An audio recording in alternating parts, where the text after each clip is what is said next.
Hi everyone! Good day! In this video, I'll be teaching you how to copy a post link on Facebook. Okay, first things first, navigate to the Facebook post you want to copy the link for.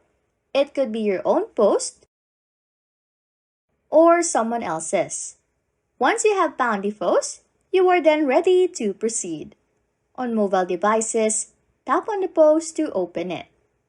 You'll then see a small arrow icon pointing to the right, usually located near the Send button. Tap on this arrow icon to access then the additional options. Among the options that appear, look for Copy Link and tap on it. This action will then copy the link of the selected post to your device clipboard.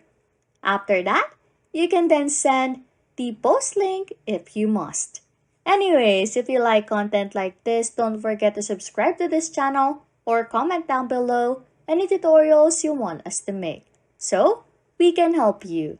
And that's it. You can now copy a post link on Facebook. Thanks for watching and happy scrolling.